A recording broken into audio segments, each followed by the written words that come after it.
Right now, as you breathe, as you think, as you watch this, there is something inside you that science cannot locate.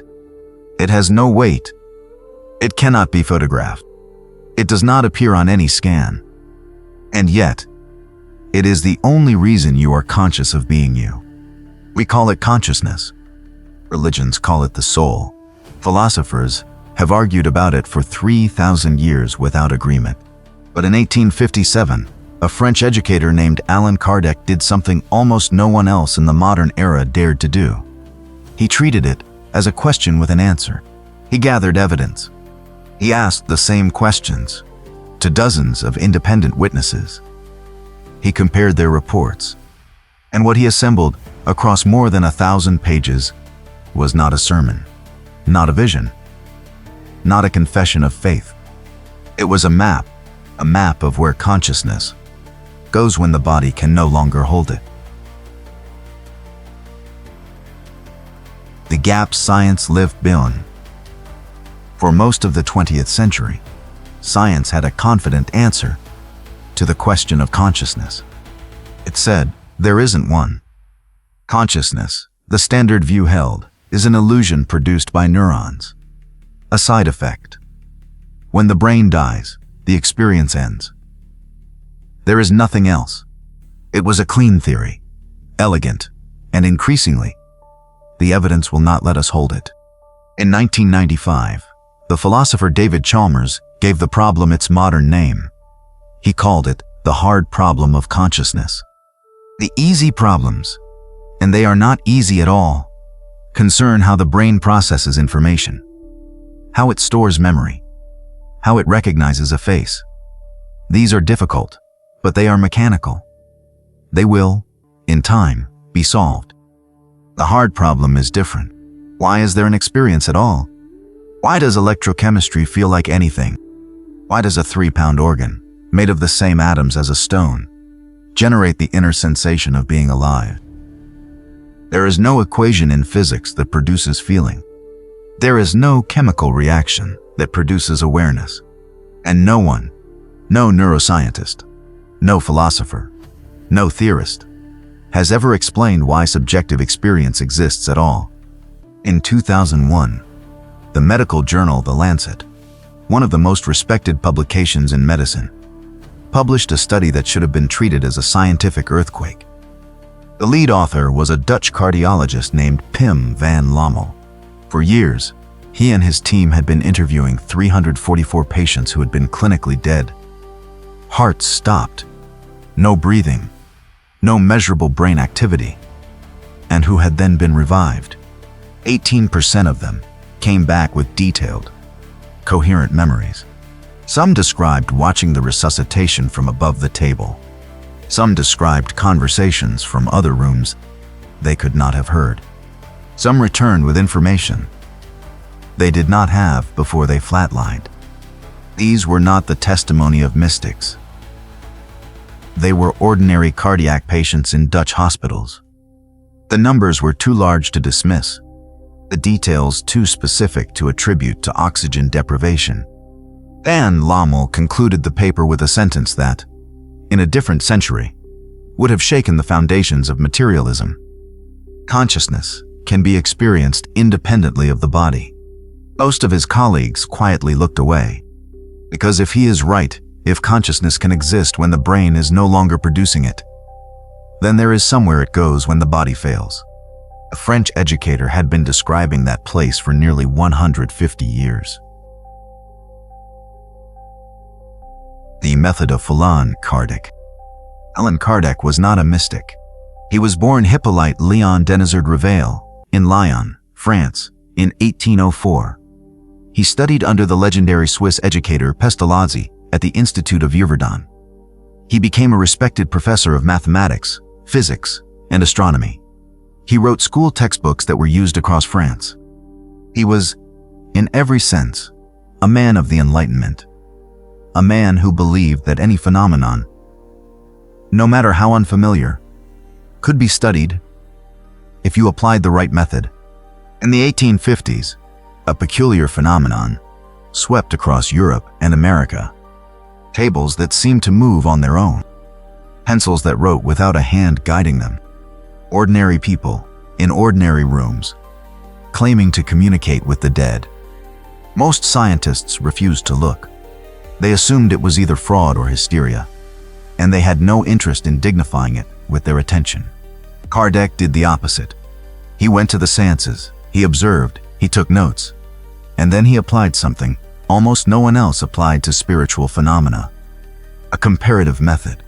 He sent the same questions to mediums in different cities, people who did not know each other, who could not have coordinated their answers, who often did not even know what the other groups were being asked. Then he compared what came back.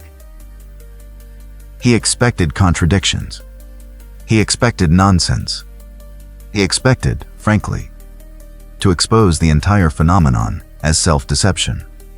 What he received, instead, were answers that aligned, not always identical in wording, but consistent in their underlying logic, as if many witnesses, scattered across the country, were independently describing the same landscape from different angles. In 1857, he gathered the results into a single volume. He called it The Spirit's Book. It contained 1,019 numbered questions, and the answers he had collected, organized by theme. What is a spirit? What happens at the moment of death? Where does the spirit go? What does it see, feel, do? Why does it return? It was not a confession of faith. It was a structured interrogation. And the answers, page after page, described a reality with rules, a reality with laws, a reality, in Kardec's view, as orderly as the physical universe that Newton had mapped 2 centuries earlier. He called it the spirit world. What Kardec found, the first thing the answers made clear, is that there is no abrupt transition. In question 154 of the Spirit's Book, Kardec asks, at the moment of death, is the spirit immediately conscious of itself? The answer is no. And this contradicts almost every popular afterlife narrative we have inherited from religion or Hollywood. According to the responses Kardec recorded, the spirit emerges gradually. There is a period of confusion, sometimes brief, sometimes long, in which the newly disincarnate being does not realize it has died. It still feels its old environment. It still tries to speak. It does not understand why no one answers. The clearer the consciousness was during life, morally, philosophically, self-aware, the faster the awakening, the more attached to the body, to material things, to unresolved emotion, the longer the disorientation. This is one of the most striking points of contact with modern near-death research. Patients who return from clinical death describe a similar threshold state, a period of disorientation, often followed by sudden clarity. The reports come from people who have never read Kardec, from cultures that do not share his vocabulary, and yet, the structure is recognizable. Once the spirit awakens fully, what does it find? Kardec's answers describe what he called erraticity, a state of being in which the spirit exists between physical lives. Not heaven, not hell, a condition. In question 226, Kardec asks where these spirits actually are. The answer is one of the most remarkable in the entire book. Everywhere. They are around us. They occupy space we cannot perceive, because our senses are tuned only to matter. This is a remarkable claim, long before quantum field theory, long before the proposal of dimensions beyond perception, long before any serious physicist suggested that reality might have more layers than we can see. Kardec was being told that existence is layered, that what we call empty space is full, and the spirits in this state are not idle. They are in motion, in study, in evolution. They observe the physical world. Some assist the living. Some are still recovering from the trauma of their last life. Because, and here is the second great pillar of the system, eventually, they return. In question 167, Kardec asks why spirits reincarnate. The answer is direct: to evolve. Not as punishment. Not as random recycling. Not as a sentence imposed by an angry God. But as the only way a being can develop qualities that intellectual contemplation alone cannot produce. You can study courage.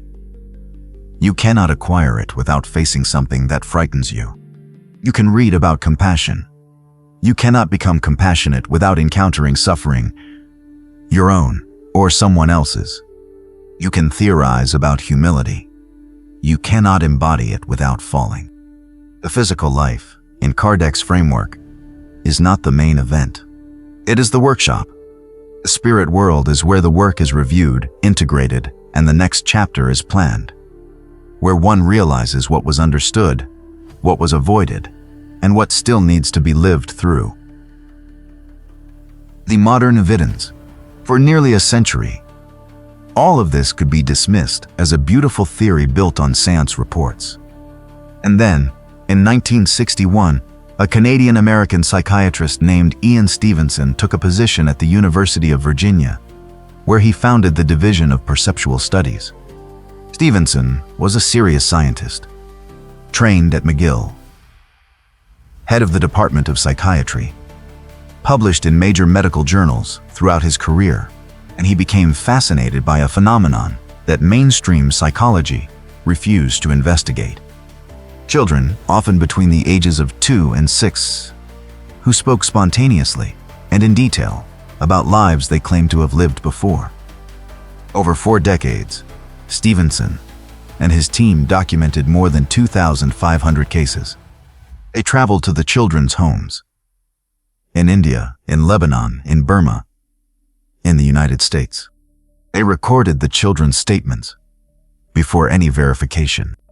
Then they went and searched for the supposed previous identity.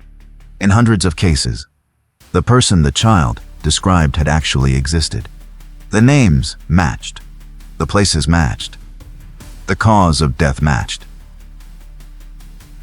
And in many cases, and this is what made the work impossible to casually dismiss, the children carried birthmarks or birth defects that corresponded precisely to wounds on the deceased's body. Stevenson published his findings in peer-reviewed journals, including the Journal of Nervous and Mental Disease and the Journal of the American Medical Association. He cataloged 20 of his strongest cases in a 1966 book that has never gone out of print. His successor at the University of Virginia, Dr. Jim Tucker, continues the research today. Tucker focuses specifically on American children from cultures where reincarnation is not part of the family's belief system. The cases keep coming. The cases do not prove reincarnation. Stevenson himself was careful, almost obsessively careful, to call them cases suggestive of reincarnation. He was a scientist. Science does not deal in absolutes, but they are evidence, documented, cataloged, peer-reviewed. That something is happening that materialist psychology cannot account for. And what these children describe, in fragments, in different languages, in different cultures, fits the framework Kardec recorded 100 years before they were born. A continuity of identity that survives the body, a period between lives, a return. It is not proof, but it is convergence. And convergence, in science, is how truth is approached. Why this matters. If any of this is true, even partially, then something fundamental shifts. The fear that organizes most of human life, the quiet, constant fear of disappearing, is built on a question we have never properly investigated. We have spent fortunes studying the brain. We have spent almost nothing studying what consciousness might be when the brain is no longer producing it. Kardec did not ask his readers to believe him. He asked them to think. The Spiritist worldview, as he framed it, is not a religion in the usual sense. It has no clergy, no sacraments, no promise of paradise for the obedient and damnation for the disobedient. It offers, instead, a hypothesis. That consciousness is older than the body. That life is a school. That what we do, morally, intellectually, emotionally, is not erased when we die. It places responsibility back in the hands of the living. Not because a God is watching, not out of fear of punishment, but because we are the ones who will have to live with what we have become. In the Gospel according to Spiritism, his most philosophical work, published in 1864, Kardec writes that the true measure of a life is not what it accumulated, but what it understood. The spirit world, in this view, is not a destination. It is a mirror. You arrive there as exactly who you have been. No persona, no costume, no social mask. Just the consciousness you have built over many lifetimes, over many failures, over many quiet acts that no one ever saw. And then, when the time is right, you return to finish what you began. For 168 years, the Spirit's book has remained in print. It has been translated into more than 30 languages. It has been read by millions across Europe, Latin America, Africa, and parts of Asia. And yet, in the English-speaking world, Allan Kardec is barely known. That, perhaps, is the strangest thing of all. A man who claimed to have mapped the architecture of consciousness. And almost no one in the country that produced quantum mechanics, near-death research, and reincarnation studies has ever heard his name. Maybe that is changing. Maybe it should.